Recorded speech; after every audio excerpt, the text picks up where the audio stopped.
We don't have that kind of money just sitting around, Rachel. My father stood in my living room, arms crossed, his face carved from stone. You need to accept reality. Behind him, my mother nodded, her lips pressed into a thin, disapproving line. 3 months later, they wrote a check for $230,000 for my sister Vanessa's wedding. My son needed $85,000 to live. They said no to him. They said yes to champagne fountains and imported roses. Before we continue, shout out your location in the comments. If this story moved you, hit subscribe. Our community is growing, and tomorrow's story is one you won't want to miss. My name is Rachel Brennan, and I'm 29 years old. I live in Portland, Maine, where I work as a pediatric nurse at Mercy General Hospital. The irony isn't lost on me. I spend my days saving other people's children while I couldn't save my own son. My boy, Lucas, was 6 years old when his world, and mine, collapsed. A rare genetic disorder called Mitochondrial Complex III Deficiency. The name alone sounds like a death sentence, and for most families, it is. His cells couldn't produce energy properly. His little body was slowly shutting down, one system at a time. First, it was the fatigue, then the seizures, then his heart started failing. I'd been raising Lucas alone since he was 18 months old. His father, Derek, walked out when the first symptoms appeared. "I didn't sign up for this," he'd said, as if our son was a gym membership he could cancel. That was 5 years ago. I haven't heard from him since, except for the occasional late child support payment that barely covered Lucas's medications. The experimental gene therapy treatment was our last hope. Dr. Yuki Tanaka, the leading specialist in mitochondrial disorders at Boston Children's Research Institute, had developed a protocol that showed promise. 73% success rate in early trials. Those were odds I would have killed for. The cost?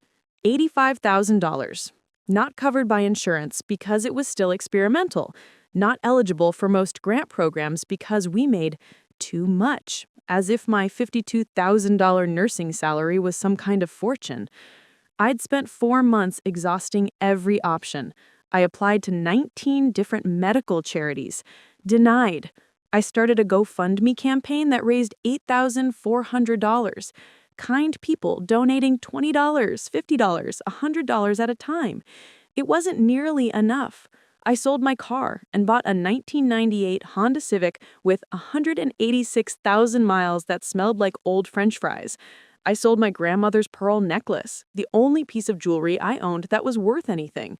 I got $1,200 for it at a pawn shop and cried in my car for an hour afterward. I worked double shifts, picking up every overtime hour available. I tutored nursing students on my days off. I delivered food for DoorDash until 2 a.m., then showed up for my hospital shift at 7 a.m. I was running on 4 hours of sleep and desperation. But time was running out. Dr. Tanaka had been clear. Lucas had maybe 4 months before the treatment window closed. After that, his organs would be too damaged. The treatment wouldn't work. That's when I went to my parents. My father, Richard Brennan, had been a commercial real estate developer in Portland for 35 years. Successful. Comfortable. He and my mother, Diane, lived in a beautiful colonial house in Cape Elizabeth, the kind of neighborhood where people have boats and second homes. They drove matching Mercedes sedans. They belonged to the Perp Doc Club. They vacationed in the Caribbean twice a year. They weren't wealthy by billionaire standards, but they had money, real money. The kind that meant $85,000 was a significant amount, yes, but not a catastrophic one, not an impossible one. I drove to their house on a gray April afternoon, Lucas sleeping fitfully in the back seat. He'd had a bad morning, 2 seizures before breakfast. His lips had that bluish tinge that sent panic shooting through my chest every time I saw it. My mother answered the door. "Rachel, we weren't expecting you. Is everything all right?" "Can we talk? It's important." They sat me down in their immaculate living room, the one with the white furniture that no one was supposed to actually sit on. Lucas stayed in the car, still sleeping. I didn't want him to hear this conversation, didn't want to see me beg. I explained everything. The diagnosis, the treatment, the timeline, the cost. I laid it all out on their glass coffee table like evidence in a trial. "I've tried everything else," I said, my voice cracking despite my best efforts to stay composed. "Banks won't give me a loan because I'm already in medical debt. The hospital's financial assistance program maxes out at $10,000. I've applied everywhere, Mom, everywhere. You're my last option." My mother's face softened slightly. She reached out and touched my hand. "Oh, honey, this is just terrible. Poor Lucas, poor you." But my father's expression remained unchanged, hard, calculating. "Rachel," he said slowly, "we understand this is difficult, but $85,000 is a substantial amount of money. We have our own financial obligations. Your mother and I are thinking about retirement. We can't just drain our savings." This story took hours to research and craft, so if you're enjoying it, a quick subscribe would truly make our day. Now let's get back to it. "I'm not asking you to drain anything," I said quickly. "I'm asking for a loan. I'll pay you back, every penny, with interest if you want. I'll work 3 jobs if I have to. I just need Lucas to live long enough for me to pay you back." My father shook his head. "You're already exhausted, Rachel. We can see it. You're barely keeping your head above water as it is. How would you possibly manage to pay back that kind of money? Be realistic." Realistic. That word felt like a slap. "Dad, Lucas will die without this treatment. The doctor gave him 4 months, maybe less. This isn't about being realistic. This is about saving your grandson's life." "There are other options," my mother said gently. "Payment plans through the hospital, medical credit cards. Maybe Derek's family could help." I had already explored the payment plans. They would take too long, and Lucas didn't have time. Medical credit cards wanted 27% interest and wouldn't approve me anyway. Derek's family had made it clear years ago that they wanted nothing to do with us. "I've tried all of that," I said, feeling tears building behind my eyes. "You're my only hope. Please." The silence that followed felt like it lasted an hour. Finally, my father spoke.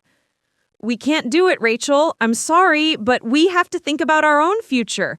We're not getting any younger. We need that money for our retirement, for emergencies." I stared at him, at both of them. These people who had raised me, who claimed to love their grandson, who posted photos of Lucas on Facebook with captions like, "Our precious boy." "So, that's it." My voice came out hollow. "You're saying no." "We're saying we can't," she corrected, as if the distinction mattered.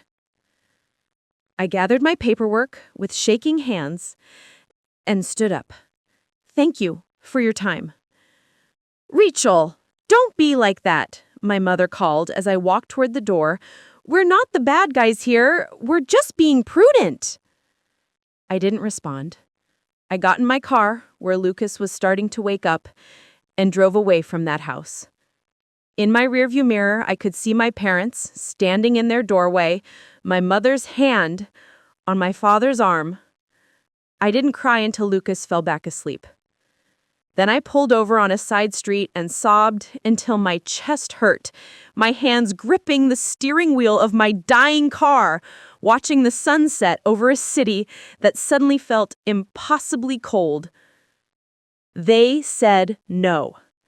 My parents, with their Mercedes and their club memberships and their Caribbean vacations, had said no to saving their grandson's life. I didn't know it then, but that was just the beginning. The rejection from my parents left me hollowed out, but I couldn't afford to wallow. Lucas needed me functional, not broken. So I did what I always did. I kept moving forward, kept fighting, kept searching for a miracle that seemed increasingly impossible to find. I reached out to every family member I could think of. My Aunt Beverly, my mother's older sister, sent $300 with a card that said, "Wish it could be more, sweetheart." My cousin Todd contributed $150.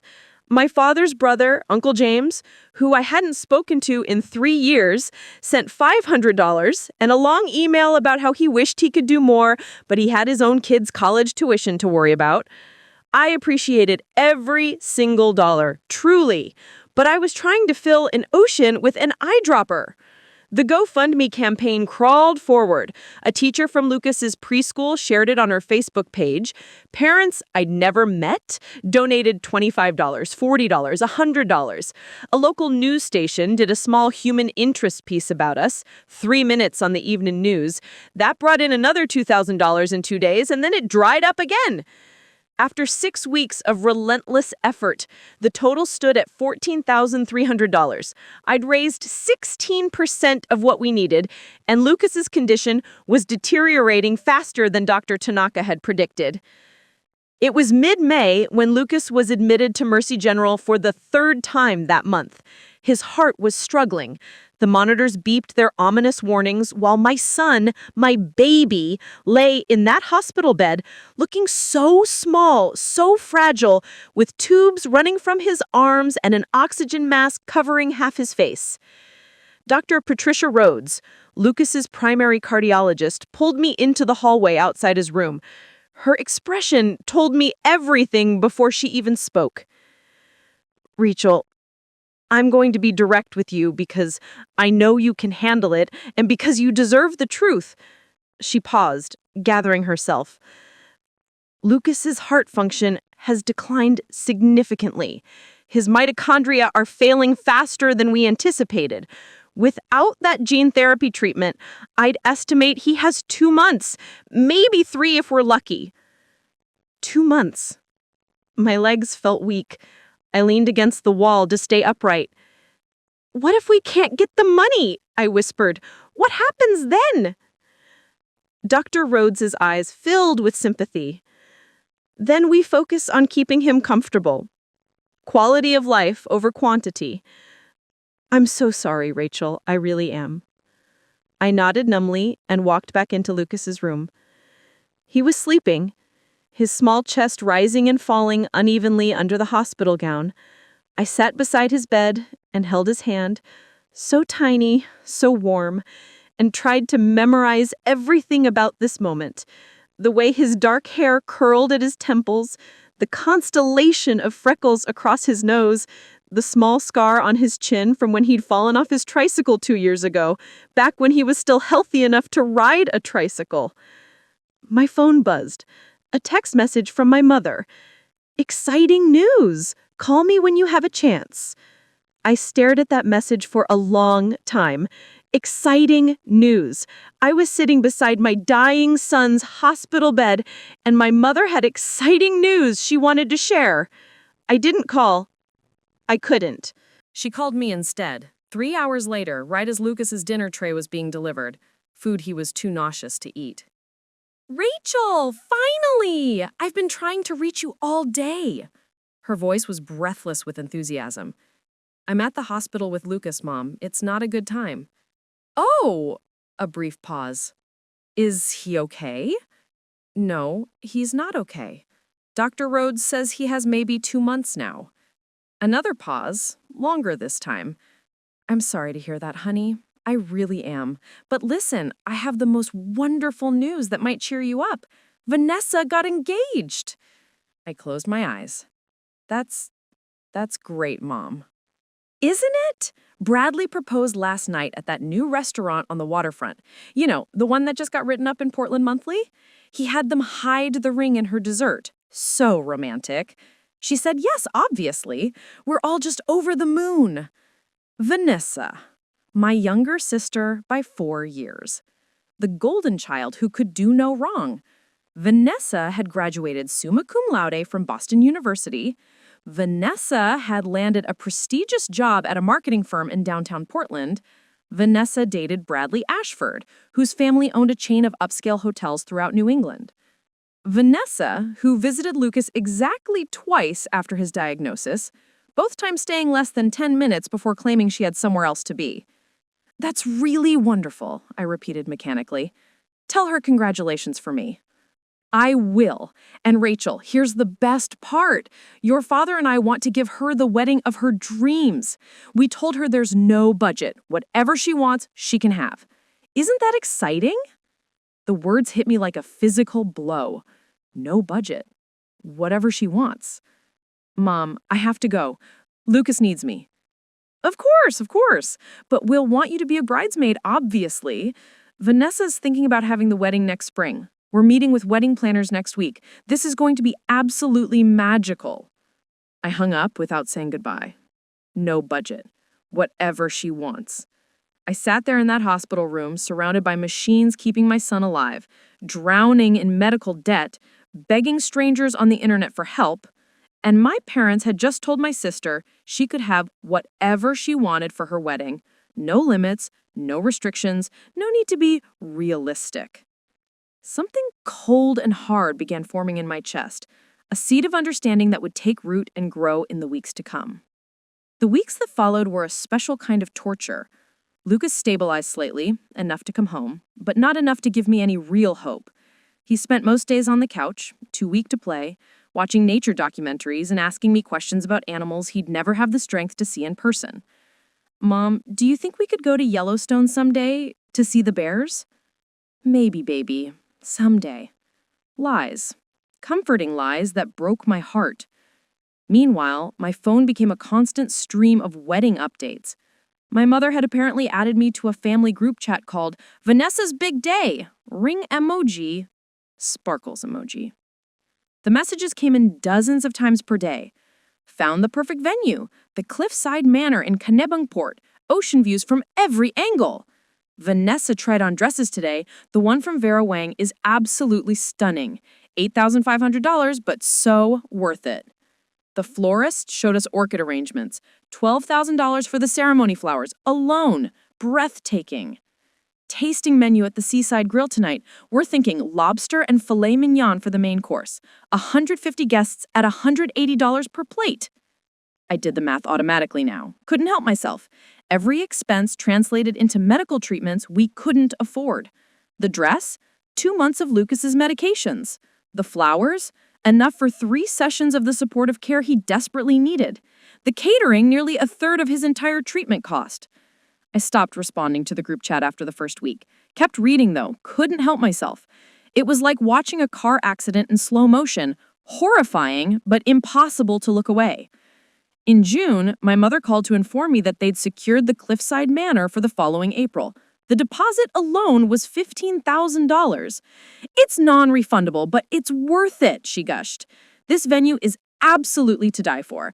360-degree ocean views. They only do 12 weddings per year. We're so lucky we got a date.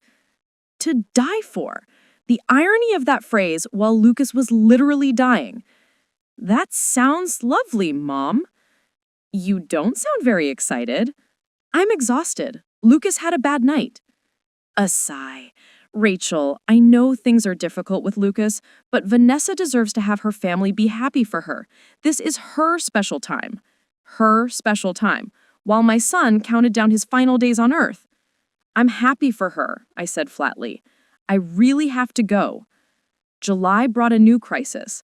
Lucas collapsed in the bathroom, hitting his head on the sink. 3 hours in the emergency room, a CT scan to check for brain bleeding, thankfully negative, and another $2,300 in medical bills I had no way to pay. That same week, Vanessa's bachelorette party was being planned. My mother called to tell me all about it. We're doing Martha's Vineyard, 3 nights at the Harborview Hotel, spa treatments, private yacht excursion, wine tastings, just Vanessa and her 12 closest friends, plus me, of course. How much is that costing? Oh, I don't know exactly. Your father is handling all the finances. Maybe $8,000 or $9,000, but it's going to be so special. You should see the itinerary Vanessa put together. Oh, Rachel, I know you can't come. Obviously, you need to stay with Lucas, but we'll take lots of photos for you. $8,000 for a weekend party? More than half of what I'd managed to raise in 4 months of desperate fundraising. That sounds really nice, Mom. You know, honey, I wish you could be more enthusiastic about this wedding. Vanessa feels like you're not really supporting her. I laughed. Actually laughed. A harsh, bitter sound that startled even me.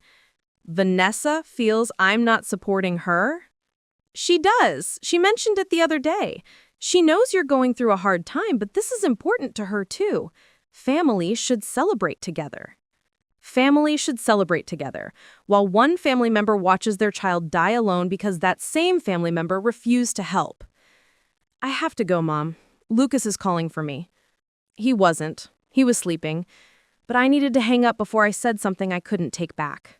Before I screamed the truth that was building pressure inside me like a volcano waiting to erupt.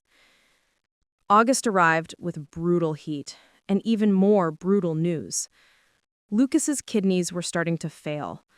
Dr. Rhodes admitted him again, this time with a grimmer prognosis. "We're getting close to the end, Rachel," she said quietly. "Maybe a month, maybe less. I'm so sorry." I called my parents from the hospital chapel. My father answered. "Dad, I need you and Mom to come to the hospital. Lucas is... it's bad. Really bad. I think you should come say goodbye." Of course we'll come. We're actually in New York right now. Flew in this morning to look at invitation designs with Vanessa and the stationer, some fancy place in Manhattan that does custom letterpress. But we'll cut the trip short. We'll be there probably by tomorrow evening. Tomorrow evening. Their grandson was dying, and they'd be there tomorrow evening, after they finished looking at invitation designs. "Sure," I said. "Tomorrow evening." They arrived at 8 p.m. the next day, carrying Starbucks cups and wearing clothes that probably cost more than my monthly rent. They stayed for 22 minutes. 22 minutes with their dying grandson before my mother looked at her watch and said, "We should probably get going. We have that early meeting with the wedding planner tomorrow morning." My father nodded. "We're finalizing the ceremony timeline. It's important we get this nailed down." They kissed Lucas's forehead, quick, uncomfortable touches, and left with promises to visit again soon. Promises I knew they wouldn't keep. After they left, Lucas looked up at me with his huge dark eyes. "Mom, do Grandma and Grandpa not like me anymore?" My heart shattered into 1,000 pieces. "No, baby, no. They love you so much. They're just busy right now." More lies. But what else could I say? That his grandparents cared more about napkin colors and seating charts than spending time with him before he died? That night, alone in Lucas's hospital room while he slept fitfully beside me, I opened my phone and scrolled through the family group chat. 214 messages about wedding plans. Not a single message asking how Lucas was doing. My mother had posted photos from the stationer in New York. "Look at these gorgeous invitations. Gold foil on cream cardstock, $47 each, but they're like works of art." $47 per invitation for 150 guests. Over $7,000 for pieces of paper that people would glance at and throw away. I did a quick calculation based on all the updates I'd been seeing. The venue, the catering, the dress, the flowers, the photographer, the videographer, the band, the invitations, the bachelorette party plans that were now being discussed. The running total was approaching $230,000. $230,000 for a single day of celebration. They'd refused $85,000 to save their grandson's life, citing retirement concerns and financial prudence. Now they were spending almost 3 times that amount on a party. I set my phone down and looked at Lucas sleeping beside me in that hospital bed. His skin had taken on a grayish pallor. His breathing was labored, even with the oxygen turned up high. My beautiful boy was slipping away while my family planned a celebration. That night, everything inside me changed. The grief was still there, overwhelming, crushing, all-consuming. But beneath it, something else was growing. Something cold and patient and utterly unforgiving. They'd made their choice.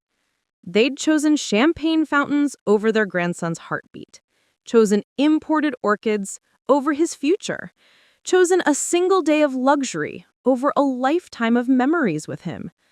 And someday, I didn't know when or how, But someday, they would understand what that choice had cost. Not just Lucas, not just me, but themselves. Lucas died on a Thursday morning in late September, just as the leaves were starting to turn gold and red outside his hospital window. He slipped away quietly while I held his hand, singing the lullaby I'd sung to him every night since he was born. The monitors flatlined with a sound that will haunt me for the rest of my life. The nurse who came to pronounce him, Keisha, a woman I'd worked alongside for 3 years, cried harder than my parents would at his funeral. She held me while I broke apart, held me while I screamed, held me until security came and gently suggested I needed to let them take him. Let them take him, as if he was just a body now, not my whole world. I called my parents from the hospital chapel, my voice so hollow it didn't sound like my own. Lucas is gone. My mother gasped, "Oh no! Oh, Rachel! Oh, honey, I'm so sorry!" There was a pause, and I could hear muffled conversation. She'd covered the phone to talk to my father. "When did it happen?" she asked. About an hour ago. Oh, sweetheart, this is terrible timing. Terrible timing. I stared at the small wooden cross on the chapel wall, unable to process what I'd just heard. What? I just mean, well, Vanessa's dress fitting is this Saturday, and we have the venue walkthrough on Sunday. The wedding is only 7 months away now, and there's so much to coordinate. When are you thinking for the funeral? When am I thinking? As if I'd had time to think. As if my son's body was even cold yet. I don't know, Mom. I literally he just died. Of course. I'm sorry. We're just trying to figure out logistics. Maybe early next week would work better. That would give everyone time to make arrangements. Everyone.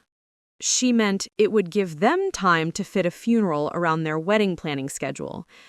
I'll let you know, I said, then hung up. I sat in that chapel for 2 more hours, unable to move, unable to think, unable to exist in a world where Lucas wasn't breathing anymore. Eventually, Keisha found me and drove me home. I don't remember the drive. The funeral planning was a blur of paperwork and impossible decisions. Casket or cremation? Service at a funeral home or a church? Which photos to use? What music to play? All while functioning on autopilot, my body going through the motions while my mind remained stuck in that hospital room, holding Lucas's hand. I scheduled the funeral for the following Friday, exactly 1 week after his death. I chose a small funeral home in South Portland, nothing fancy, just a simple service for the people who actually cared about Lucas. My mother called on Tuesday. "Rachel, honey, we need to discuss the funeral arrangements." "What about them?" "Well, Friday is extremely difficult for us. The final dress fitting is that afternoon. It's been scheduled for months, and they're booked solid. And then we have the rehearsal dinner venue tasting that evening. We've put deposits down on everything." I pressed the phone against my ear, certain I must have misheard.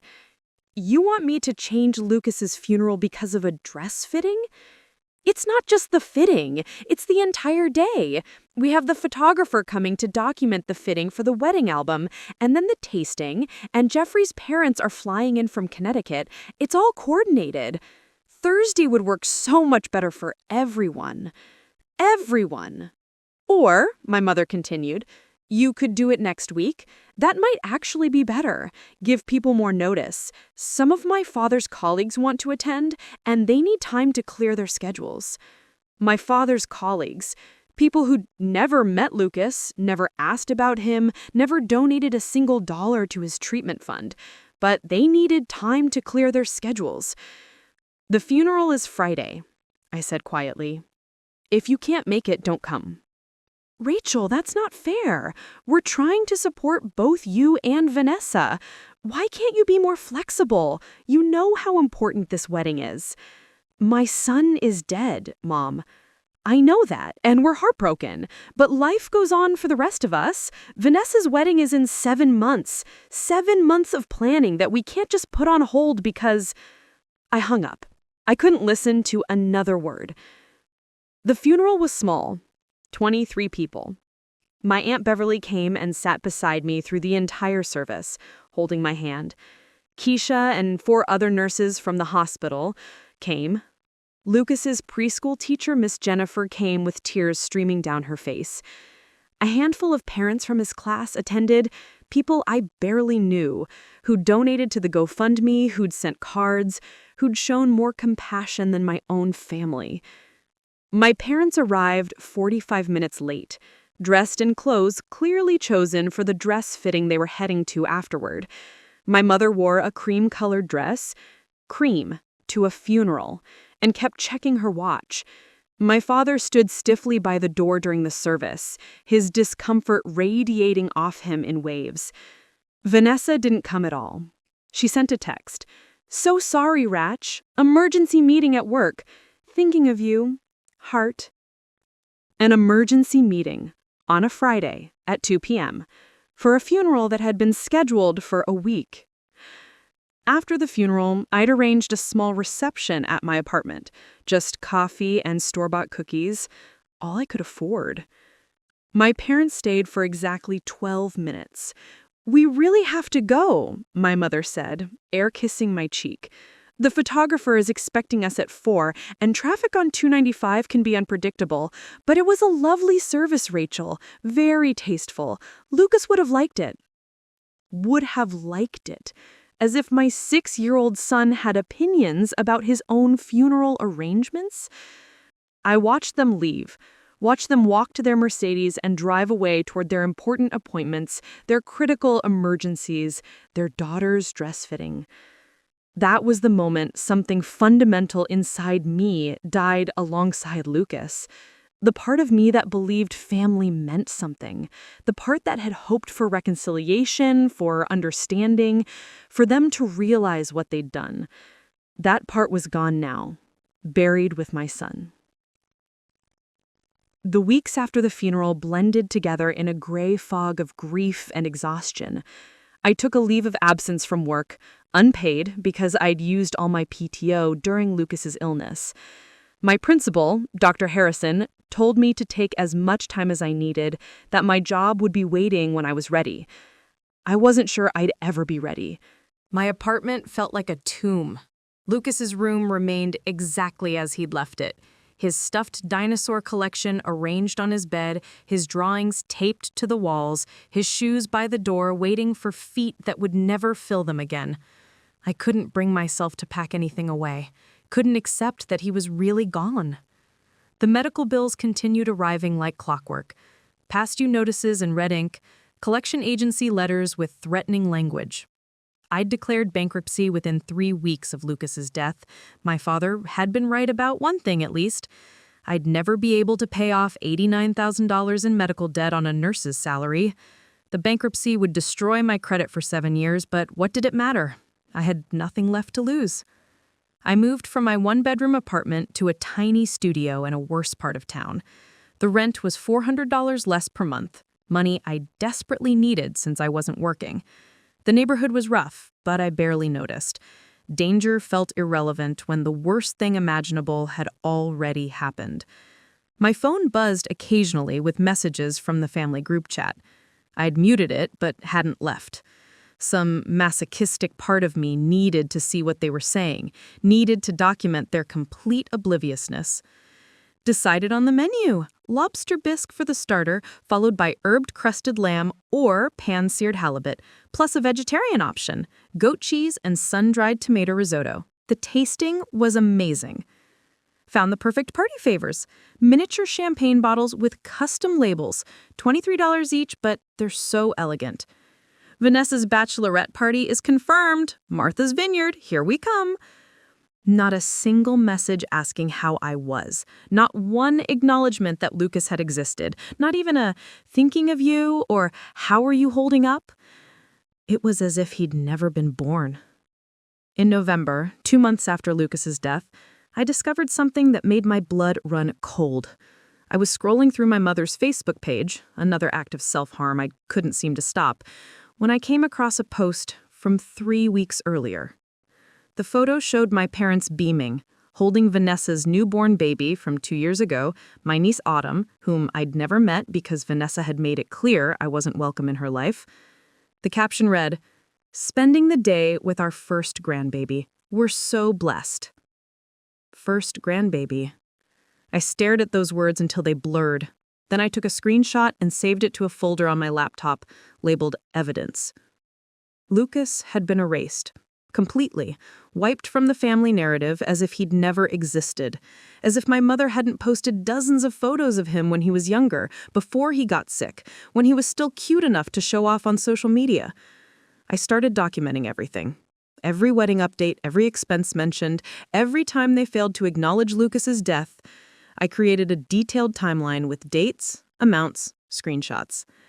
I didn't know what I would do with this information, but some instinct told me I'd need it eventually. I also started saving money. Every dollar I could scrape together went into a separate bank account I opened, at a different bank my parents knew nothing about. I picked up a part-time job doing medical billing from home.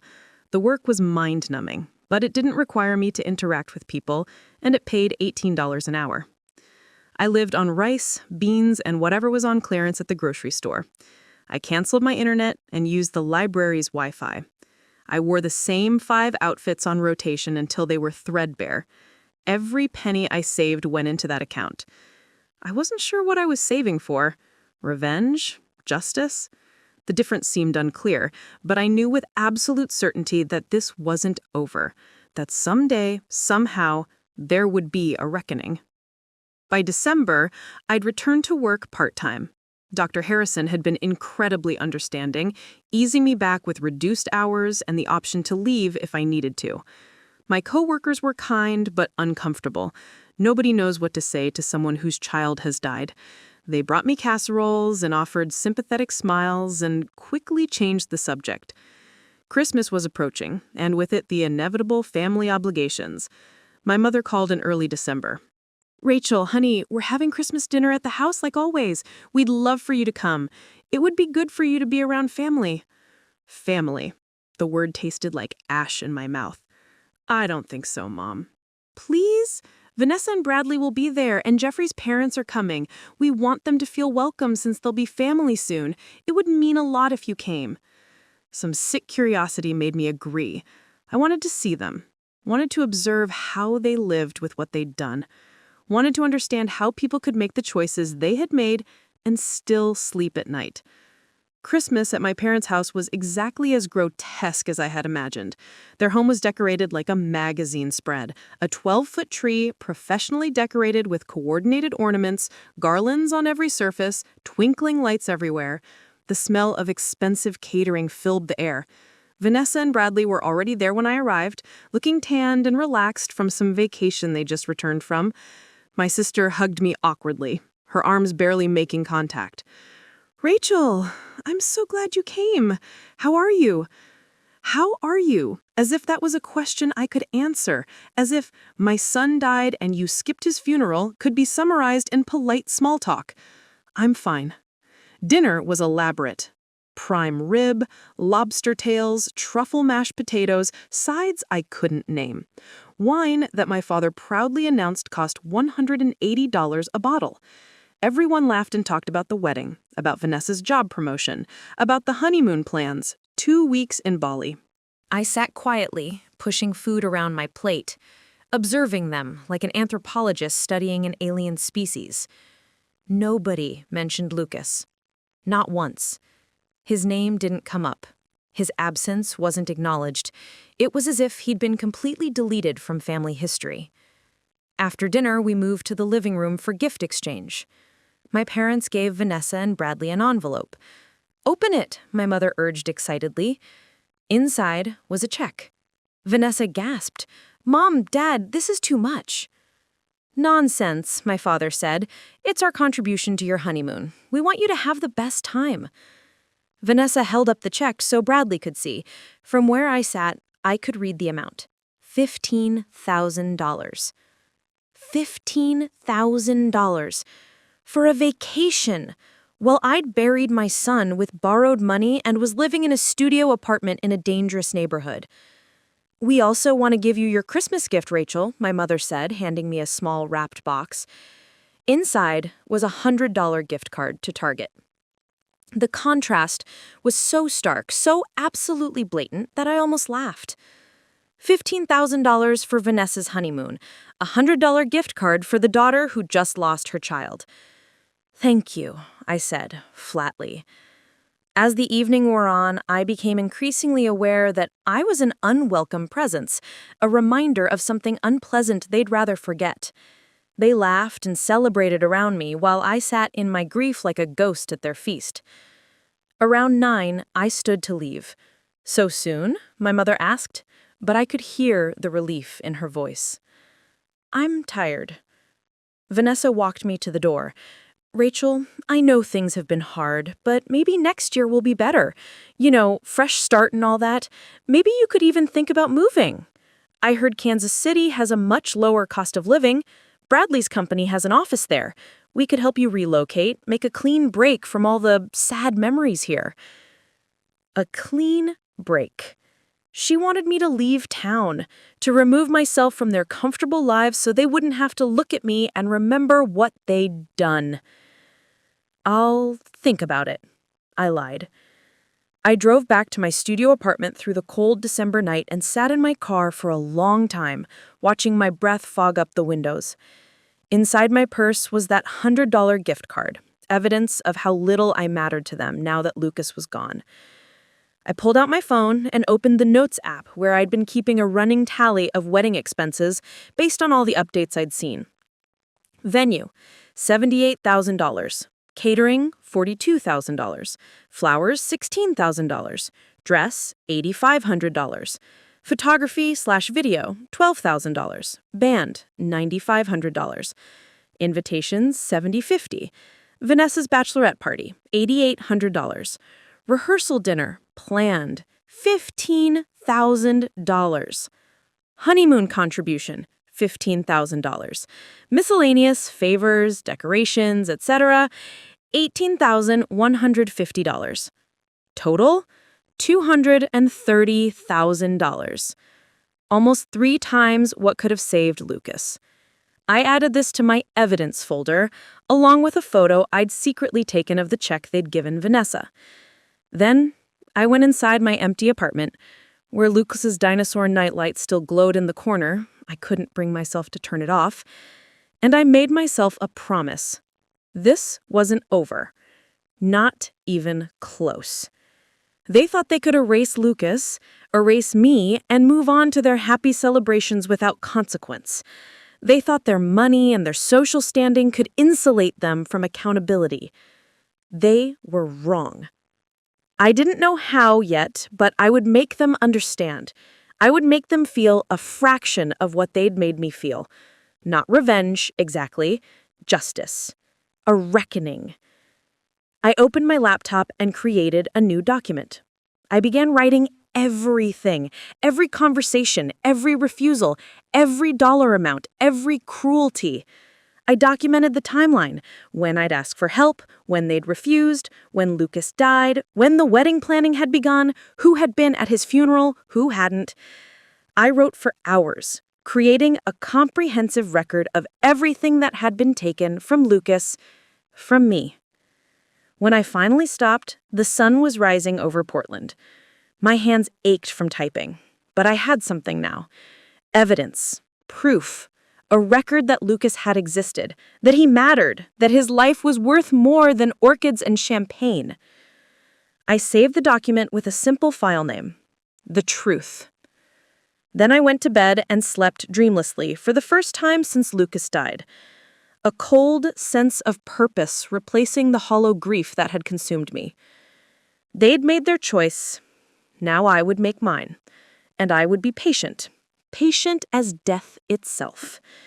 Because eventually, maybe not today, maybe not this year, but eventually circumstances would shift, the universe would turn, and I would be ready.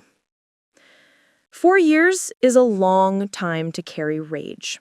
Long enough for it to transform from a burning fire into something colder, harder, more refined. Like coal compressed into diamond. I rebuilt my life slowly, deliberately, returned to full-time work at Mercy General, where I threw myself into my job with an intensity that concerned my colleagues. I picked up every shift available, volunteered for every committee, pursued every advancement opportunity. Within 18 months, I'd been promoted to charge nurse. A year after that, I enrolled in an online master's program for healthcare administration. The work was grueling. Full-time nursing plus graduate classes at night, but I welcomed the exhaustion. It left less room for the grief that still ambushed me at unexpected moments. The sight of a boy Lucas's age at the grocery store. The sound of a child laughing in a way that reminded me of him. The dinosaur documentaries I still couldn't bring myself to watch. I lived monastically. My studio apartment remained sparse, almost punishing in its emptiness. I didn't date, didn't socialize beyond work obligations, didn't spend money on anything that wasn't absolutely necessary. Every extra dollar went into my secret savings account, the one my parents knew nothing about. By the second anniversary of Lucas's death, I had $23,000 saved. By the third, $47,000. By the fourth, $68,000. I wasn't sure what I was saving for, but I knew I'd need resources. Power required capital. During those 4 years, I maintained minimal contact with my family. I showed up to mandatory events, Thanksgiving, Christmas, Vanessa's wedding, where I stood in the back and left immediately after the ceremony. I responded to occasional texts with brief, non-committal replies. I was polite, distant, forgettable. They seemed relieved by my emotional absence. I'd become the uncomfortable relative nobody quite knew what to do with. The one with the dead child, the sad story that dampened the mood at celebrations. Better that I keep to the periphery. I watched their lives unfold from a distance, following their social media accounts from fake accounts they didn't know existed. Vanessa had 2 children now, Autumn, who was 4, and a son named Connor, 18 months. My parents posted endless photos of their grandchildren, captions overflowing with joy and love. Not once did they mention Lucas. Not on what would have been his birthday, not on the anniversary of his death. Not ever. He'd been completely erased, replaced by acceptable grandchildren from the acceptable daughter. I saved every post, added them to my evidence folder, watched the documentation grow like a case file in a trial that hadn't yet been scheduled. I also tracked their finances as much as I could from the outside. My father had retired at 65 with what appeared to be a comfortable pension and substantial retirement savings. They downsized from the Cape Elizabeth house to a luxury condo in Portland's West End. Still expensive, still exclusive. They joined a more prestigious country club, traveled frequently. Italy, Ireland, a cruise through the Greek islands. Vanessa and Bradley had bought a house in Falmouth, one of Portland's wealthiest suburbs. Bradley had been promoted to senior vice president at his hotel management company. They drove matching Range Rovers, sent their children to an expensive private preschool. Life was good for them. Better than good. They made their choices and faced no consequences. The universe had rewarded their selfishness with prosperity and happiness. I waited. The email arrived on a Tuesday, in late March, 4 years and 6 months after Lucas's death. The sender was my Aunt Beverly. Subject line: important. Please call me. I stared at it for a long moment before opening it. Rachel, I'm reaching out because I thought you should know. Your father's company, Brennan Properties, went bankrupt last month. Fraud investigation. The CEO was embezzling for years, and it's all come crashing down. Your father wasn't directly involved in the fraud, but he lost everything. His entire retirement account was in company stock. It's worthless now. He and your mother are in serious financial trouble. They're facing foreclosure on the condo. Your father is too proud to reach out, but I know they're desperate. I thought you should know. Please call if you can. Love, Bev. I read the email 3 times, my heart rate strangely calm. Then I went to my computer, and started searching. It didn't take long to find the news articles. Brennan Properties had indeed collapsed spectacularly. The CEO, Donald Brennan, no relation to my father despite the shared name, had been running a Ponzi scheme for over a decade. Federal charges, criminal investigation, total corporate bankruptcy. My father's name appeared in several articles as one of the senior executives who'd lost their retirement savings. Richard Brennan, 67, longtime CFO, faces financial ruin along with hundreds of other employees.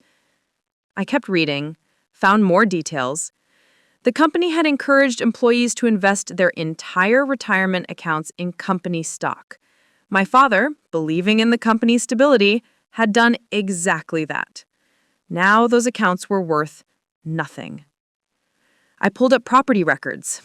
Their condo in the West End was indeed in pre-foreclosure. They owed $120,000 on a property they'd purchased 5 years ago for $380,000. They had equity, but not enough to start over comfortably, not enough to maintain the lifestyle they'd built. I sat back in my chair and stared at the ceiling of my small apartment. After 4 years of waiting, of building resources, of cold patience, the universe had finally shifted. My phone rang, my mother's number. I let it go to voicemail. She called again the next day, and the day after that, left messages that grew increasingly desperate. "Rachel, honey, please call me back. We need to talk. It's important. Rachel, this is your mother. Please, we really need to speak with you. It's urgent. Rachel, I know you're angry with us, but we're family. Please call us back." I didn't respond. Let them wait. Let them feel the anxiety of uncertainty, the fear of being ignored when they desperately needed help. Let them understand what that felt like.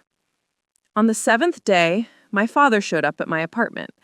I watched through the peephole as he stood in the dingy hallway of my building, looking out of place in his expensive suit that hung a bit looser than it should have. He'd lost weight. His face was drawn, older than I remembered. He knocked. "Rachel, I know you're there. I can see your car in the parking lot. Please, we need to talk." I opened the door, but left the chain engaged, just a few inches of space between us. "What do you want?" His face flooded with relief. "Thank God! I've been trying to reach you for over a week. Can I come in?" "No." He flinched. "Rachel, please. I know things have been strained between us, but we're family. We need your help." "Help with what?" "You must have heard. About the company, about what happened. We've lost everything. The pension, the retirement accounts, all of it. The condo is in foreclosure. We owe $120,000, and we have no way to pay it. The bank is going to auction it in 60 days. I stared at him through the gap in the door. "That's unfortunate. We're asking our daughters for help. Vanessa and Bradley are doing what they can, but they have their own family to support, their own mortgage. We thought maybe you could contribute something. Even a loan would help. Anything, Rachel. We're desperate." Desperate. The word he'd told me not to be when I'd begged him to save Lucas. "How much do you need?" Hope flared in his eyes. If we could come up with $120,000, we could keep the condo. But honestly, even $30,000 or $40,000 would buy us time to figure something out. I'm looking for work, but at my age, with the fraud scandal attached to my name. He trailed off, looking more broken than I'd ever seen him. "I'll think about it," I said, and started to close the door. "Wait!" He put his hand against the door. "Rachel, please. I know we haven't been close lately. I know we've made mistakes, but we're your parents. We raised you. We need you." "Like I needed you?" The words hung in the air like smoke. His face colored. "Rachel, if this is about Lucas, don't say his name." My voice came out cold, flat. "You don't get to say his name." "Rachel, that was a difficult situation. We did what we thought was best at the time. You chose a party over your grandson's life. You spent $230,000 on Vanessa's wedding 6 months after you told me you couldn't afford $85,000 to save him. Don't talk to me about difficult situations." He stood there, mouth opening and closing, unable to find words. "I said I'll think about it," I repeated. "Now leave." I closed the door in his face and locked it, stood there listening to him on the other side, hearing his footsteps finally retreat down the hallway. Then I walked to my laptop and opened my evidence folder, scrolled through 4 years of documentation. Every wedding expense, every social media post erasing Lucas from existence, every piece of proof that they'd made a choice and never looked back. I pulled up my bank account. The secret savings account showed $68,347. Not quite enough for what they needed, but close. I had a decision to make. 2 weeks passed. My mother called 17 times. My father called 11. Vanessa sent 4 long text messages about family obligations, about forgiveness, about how our parents had always done their best. I responded to none of them. Instead, I did research, looked into their complete financial situation as thoroughly as I could from the outside. The condo was their primary asset. My father had managed to find part-time consulting work, $35,000 a year, a fraction of his former salary. My mother had never worked.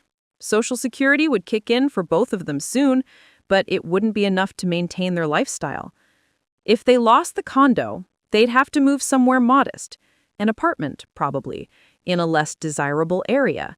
They'd have to learn to budget, to make sacrifices, to live within their means. It would be hard for them, humbling, a complete reversal of the comfortable life they'd built. But they wouldn't die. That was the fundamental difference between their situation and what Lucas had faced. They weren't going to die. They were just going to be uncomfortable. Still, I found myself thinking about it constantly, turning it over in my mind like a puzzle with pieces that didn't quite fit. I could help them. I had the resources now. $68,000 wouldn't cover the full amount they owed, but it would give them breathing room, time to figure something out. But if I helped them without conditions, without making them understand what they'd done, would anything change? Would there be any accountability? Any acknowledgement? Or would they just take my money, feel temporarily grateful, and return to erasing Lucas from their memories? On the 15th day, I made my decision. I called my father's cell phone. He answered on the first ring. "Rachel, thank God. I want to meet with you. All of you. You, Mom, and Vanessa. At my apartment, Saturday at 2. "Of course, yes. Thank you, Rachel. You don't know what this means." "Don't thank me yet. Just be here. Saturday, 2 o'clock. I hung up before he could respond. Then I went to my bank and withdrew $72,000.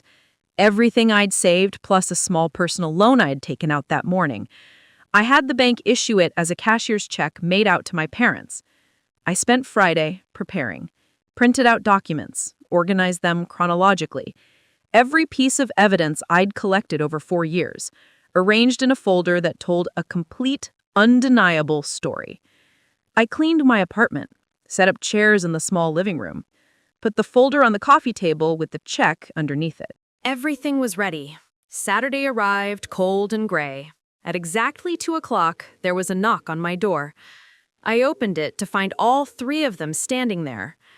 My father looked worse than he had 2 weeks ago. Thinner, grayer, exhausted. My mother seemed to have aged a decade, her face lined with worry. Vanessa stood slightly behind them, clutching her designer purse, her expression uncomfortable. "Come in," I said. They filed in, looking around my small studio with barely concealed shock. This was the first time any of them had been to my apartment, the first time they'd seen how I actually lived. "Rachel, this place," my mother started, then caught herself. "Sit down," I said, gesturing to the chairs I'd arranged. They sat close together on my secondhand couch, like children called before a principal, which in a way, they were. I remained standing. "You asked me for $120,000, I said. You told me you're desperate, that you need help, that family should support family. My father nodded eagerly. Yes, we know it's a lot to ask, but we're prepared to offer collateral, to sign a formal loan agreement. How would you pay me back? He faltered. I'm working now. It's not much, but something will come through. A better position. I have contacts. At 67, with your reputation attached to a fraud scandal? He flinched the same way I had when he'd questioned my ability to repay a loan 4 years ago. We'd find a way, my mother said quietly. We'd make it work. I picked up the folder from the coffee table. Before we discuss whether I'll help you, I have some questions, and I want honest answers. I opened the folder and pulled out the first document, a printout of my original GoFundMe page. Do you remember this? April 2019, I asked you for $85,900 to pay for Lucas's gene therapy treatment. You told me you couldn't afford it, that you had to think about your own retirement, that I needed to be realistic. My mother's face went pale. My father stared at the document without speaking. Do you remember what you said, Dad? You said, we can't just drain our savings. Do you remember that? Rachel, we've been over this. Answer the question. Do you remember saying that? Yes, he said quietly. I remember. I pulled out the next document. This is an invoice from Vanessa's wedding planner. Total cost of services, $230,000, paid in full by you. 4 months after you told me you couldn't afford $85,000 to save your grandson's life. Vanessa stood up. This isn't fair. You're twisting everything. Sit down. Something in my voice made her obey. I pulled out more documents, laying them on the coffee table one by one, each one a knife wound. Venue, $78,000. Catering, $42,000. Flowers, $16,000. Vanessa's dress, $8,500. Should I continue? What do you want from us? My father demanded, his voice cracking. An apology? Fine, we're sorry. We made a mistake. We should have helped. Is that what you want to hear? A mistake? I repeated softly. You think choosing a party over your grandson's life was a mistake? I pulled out the photo, the one that hurt most to look at. Lucas in his hospital bed, 2 weeks before he died. Tubes and wires, his small face pale, his eyes closed. I placed it on top of all the other documents. This is what $85,000 would have saved. My mother started crying. Vanessa looked away. My father stared at the photo, his jaw working. We didn't know he was gonna die, my mother whispered. Yes, you did. The doctor told you. I told you. You knew, and you chose the wedding anyway. I pulled out another document. A screenshot of my mother's Facebook post from 2 years ago, the one calling Vanessa's daughter her first grandbaby. You erased him. You deleted him from family history like he never existed, like his life didn't matter, like my grief was an inconvenience you'd rather not acknowledge. The silence in my small apartment was absolute. So here's what's going to happen, I said, my voice calm and measured. I'm going to make you an offer, and you're going to make a choice, just like you made a choice 4 years ago. I reached under the folder and pulled out the cashier's check, placed it on the table where they could all see it. $72,000. Their eyes locked onto it like drowning people spotting a life raft. That's everything I have, I said. 4 years of saving every penny, living in this studio apartment in a neighborhood where I hear gunshots at night, working overtime, eating rice and beans, wearing the same clothes until they fell apart. All of it right there. Rachel, my father started, reaching for the check. I'm not finished. My hand moved to cover the check before my father could touch it. There are conditions, and they're non-negotiable. You accept them all, or you get nothing. My father's hand froze in midair. What conditions? I pulled out a document I'd prepared. 3 pages, printed and ready for signatures. First condition. You acknowledge here and now, out loud, what you did. I want you to hear you say that you had the money to save Lucas, that you chose to spend it on Vanessa's wedding instead, that he died because you refused to help. I want all 3 of you to say it, out loud, no euphemisms, no softening it. The truth. The room in my small apartment was absolute. Rachel, please, Vanessa started. Second condition, I continued, ignoring her. You take this money, you save your condo, and you never contact me again. No birthday cards, no Christmas gifts, no phone calls, no texts, no social media messages. You remove me from your lives completely, the same way you removed Lucas from your memories. You go back to pretending I don't exist. You can't mean that, my mother said through her tears. We're family. Are we? I looked at each of them in turn.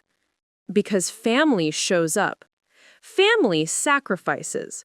Family doesn't let children die while they plan parties.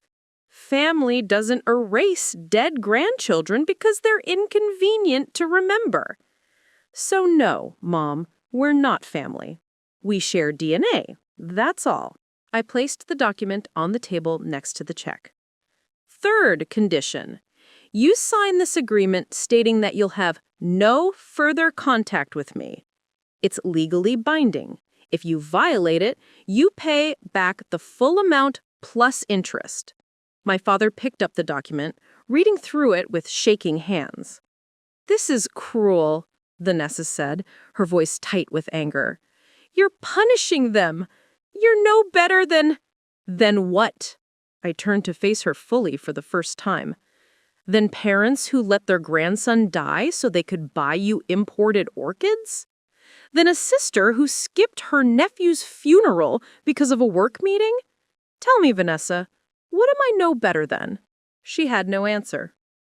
You have 60 seconds to decide, I said, walking to my window and looking out at the gray Portland sky. Accept all the conditions or leave empty-handed. Your choice. I could hear them whispering urgently behind me, a desperate 3-way conversation in hushed tones. I counted silently in my head. At 43 seconds, my father spoke. We accept. I turned around. All conditions? Yes. Then say it. The first condition. Say what you did. My father's face was red, his jaw clenched. But he needed that check. Needed it desperately enough to swallow his pride. We had the money to help Lucas, he said, his voice barely above a whisper. We chose to spend it on Vanessa's wedding instead. And he died. Because we refused to help. Mom? I looked at my mother. She was crying harder now, her carefully applied makeup running in black streaks down her face. We should have saved him. We should have helped you. We chose wrong. We chose the wedding, and Lucas died because of it. I turned to Vanessa. And you? I didn't know. Say it, or they don't get the money. Her face was flushed with anger and humiliation, but she said it. I knew you needed help with Lucas. I knew Mom and Dad were paying for my wedding. I never asked them to help you instead. I let it happen. Not quite what I'd asked for, but close enough. Close enough to be an admission. Good, I said. Now sign the agreement. My father signed first, his signature shaky and angry. My mother signed while still crying. Vanessa signed with sharp, furious strokes of the pen. When they finished, I picked up the check and the signed document. I made 3 copies of the document right there on my small printer, one for each of them, one for me. Then I handed my father the check. The money will clear on Monday. You should have enough time to stop the foreclosure. He held the check like it might disintegrate in his hands. Thank you, Rachel. I know you don't believe this, but we do love you. You agreed to the conditions, I interrupted. That means No contact. Starting now. Leave. They stood slowly, gathering their things. My mother looked like she wanted to say something, but my father touched her arm and shook his head. They moved toward the door in silence. Vanessa stopped in the doorway and turned back to me. You know what this makes you? This whole thing? You're vindictive. You're cruel. You're just like you? I finished for her. Just like people who value their own comfort over a child's life? Maybe. But at least I can sleep at night knowing I gave you a choice. The same choice you gave me 4 years ago. The difference is, you get to live with yours. Lucas didn't. She left without another word. I closed and locked the door behind them, then stood there in the silence of my empty apartment for a long moment. My hands were shaking. 4 years of waiting, of planning, of cold patience had led to this moment. And now it was done. But I wasn't finished yet. I walked to my computer and opened my email, pulled up a message I'd drafted weeks ago, waiting for the right moment to send it. The recipient was my Aunt Beverly. The subject line, "The Truth About Lucas." I'd attached a document, 47 pages of evidence. Every conversation, every refusal, every wedding expense, every timeline detail, photos of Lucas in the hospital, screenshots of my mother's Facebook posts erasing him from existence, the complete, undeniable story of what had happened. At the bottom of the email, I'd written, Aunt Bev, I thought the family should know the truth about why Lucas died and what happened afterward. I've attached complete documentation. Please share this with anyone you think should see it. The truth shouldn't stay hidden anymore. Love, Rachel. My finger hovered over the send button. This would destroy them. Not financially. They had the money now to keep their condo. But socially, reputationally. Everyone would know. Their friends, their country club, their church, their neighbors. The carefully crafted image of being loving parents and grandparents would shatter. They'd kept the check. They'd signed the agreement admitting what they'd done. They'd chosen survival over dignity. Now, they'd face the consequences. I clicked send. The email whooshed into the digital void, and I felt something inside me release. Not satisfaction, exactly. Not revenge. Something closer to completion. A story that had been written 4 years ago finally reaching its necessary ending. I closed my laptop and looked around my small studio apartment. At Lucas's dinosaur nightlight still glowing in the corner. At the photo of him I kept on my nightstand. Healthy, smiling, before the illness stole his future. It's done, baby, I whispered to the empty room. They know now. Everyone will know. The fallout began within 24 hours. Aunt Beverly, bless her, had a network that would make a professional publicist envious. She forwarded my email to at least 30 family members. Those 30 forwarded it to their friends. Someone posted key excerpts on a local Portland Facebook group. By Monday morning, the story was spreading like wildfire through my parents' social circles. I heard about it through indirect channels. Former co-workers who were friends with people who knew people. The reactions were exactly what I'd expected. Horror, disgust, disbelief that anyone could make the choices my parents had made. My mother's book club quietly asked her not to return. My father's former colleagues from the country club stopped answering his calls. The whispers followed them everywhere. At the grocery store, at church, at the bank where they deposited my check. Their pastor called my mother to express his concern about the situation and suggest they might be more comfortable at a different congregation. Vanessa called me once, 2 days after I sent the email. I didn't answer, but she left a voicemail that dripped with venom. You destroyed them. I hope you're happy. Mom can't leave the house without people staring at her. Dad's consulting contract was terminated, all because you couldn't let go of the past. You're toxic, Rachel. You're poison. I'm glad we'll never have to see you again. I saved the voicemail, added it to my evidence folder, proof that even now, even after everything, they still didn't understand, still saw themselves as victims of my cruelty rather than architects of their own consequences. Over the following weeks, I heard bits and pieces about their new reality. They'd kept the condo, my money had arrived in time to stop the foreclosure, but they lived there like prisoners now, afraid to be seen in public, navigating a social landscape that had turned hostile. My father couldn't find work. The fraud scandal, combined with a story about Lucas, made him unemployable. They were living on Social Security and whatever my mother could make doing data entry from home. Minimum wage work she'd never imagined doing at 73 years old. Vanessa and Bradley had distanced themselves, moving to Charlotte, North Carolina, where Bradley had been offered a position. Getting away from the scandal, from the judgment, from the uncomfortable truth. I felt nothing watching their downfall. No satisfaction, no regret.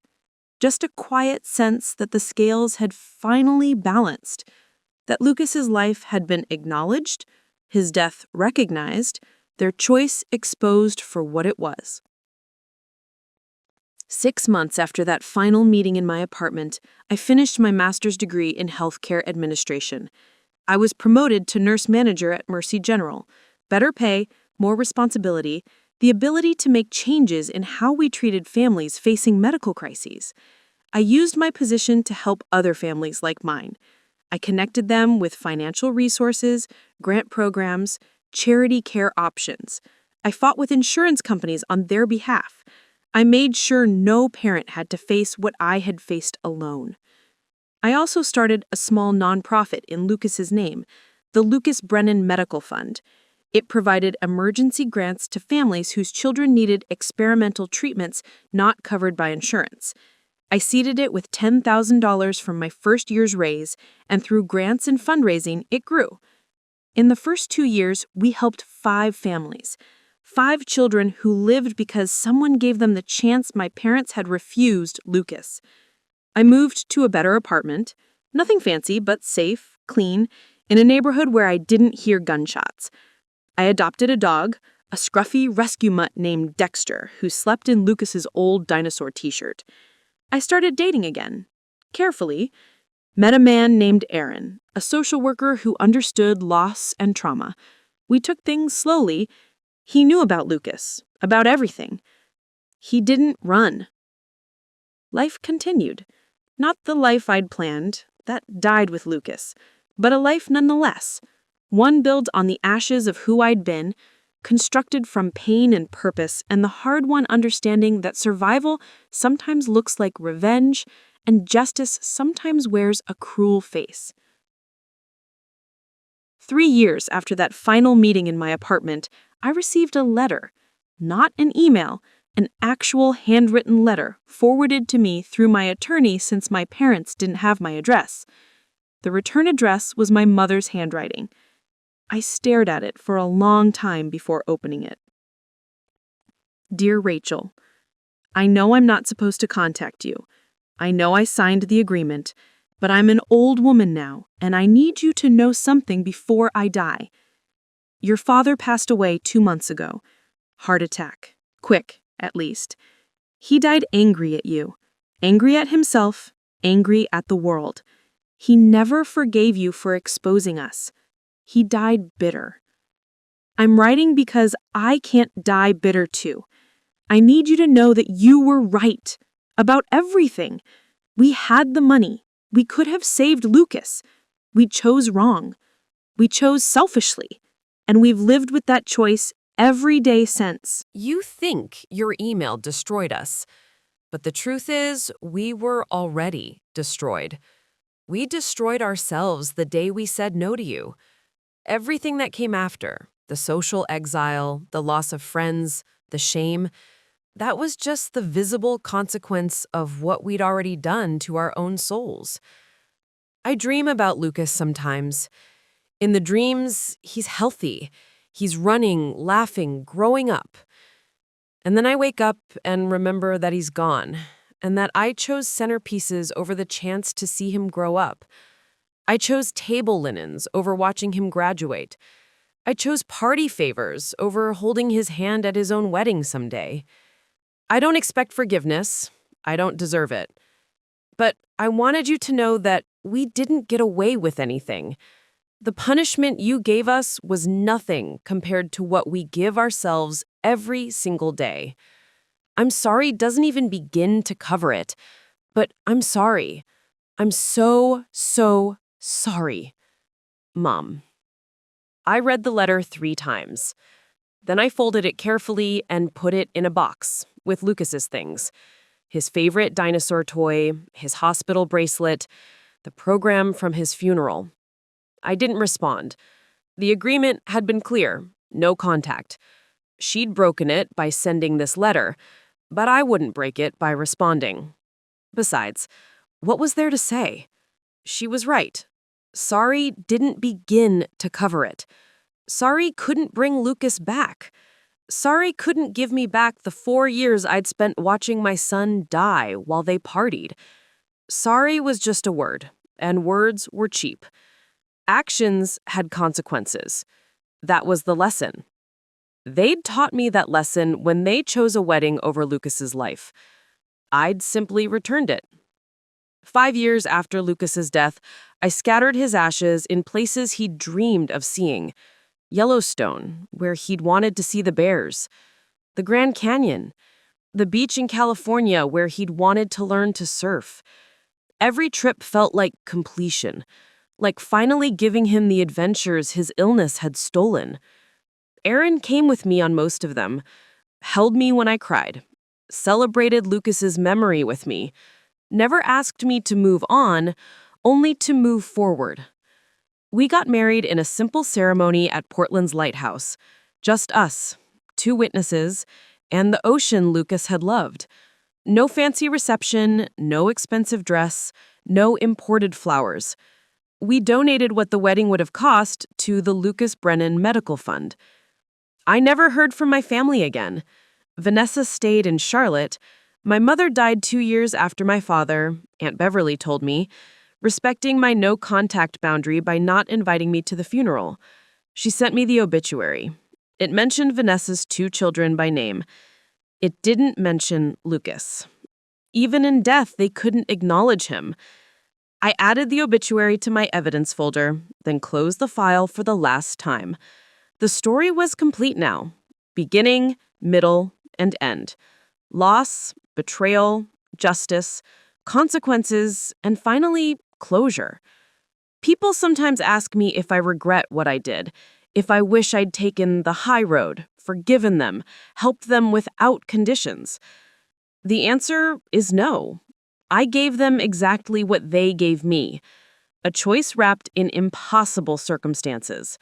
Help with devastating conditions, or face the consequences alone. They chose survival. They chose to save themselves by admitting what they'd done, by accepting permanent separation, by living with the exposure of their choices. Just like I'd had to choose survival when they refused to help Lucas. Just like I'd had to accept permanent separation from the person who'd mattered most. Just like I'd had to live with the consequences of their choices. The difference is, they get to live with their choices. Lucas didn't get that option. So no, I don't regret giving them mercy on my terms. I don't regret making them say the truth out loud. I don't regret exposing what they'd done. Because in the end, this was never about revenge. It was about accountability, about ensuring that actions have consequences, about making sure Lucas's life and death meant something. I built a life from the rubble they left me in. I helped other families survive what destroyed mine. I found love again, found purpose, found peace in the small moments. Dexter's wet nose on my hand, Aaron's laugh, the thank you letters from families the fund had helped. And sometimes, late at night when I can't sleep, I talk to Lucas. Tell him about the children we've saved. Tell him about the life I'm living for both of us. Tell him that his grandparents finally understood. Too late, but they understood. That justice came slowly, quietly, with patience and planning, and a check for $72,000. That he wasn't forgotten. That he mattered. That his life was worth more than any wedding. And in those quiet moments, I can almost feel him there. A warmth in the darkness. A peace I had to fight for but finally found. My son is gone. My family is gone. The life I planned is gone. But I survived. And they learned. And in the end, that's all I wanted. Justice. Acknowledgement. Consequences. A world where a 6-year-old boy's life mattered more than champagne fountains and imported roses. I gave them mercy because I was the better person. And then I walked away, into a future they'd never be part of, carrying Lucas's memory with me. Finally, at peace. Got 2 more amazing stories lined up for you. If you dug this one, you're gonna love what's next. Go ahead and click.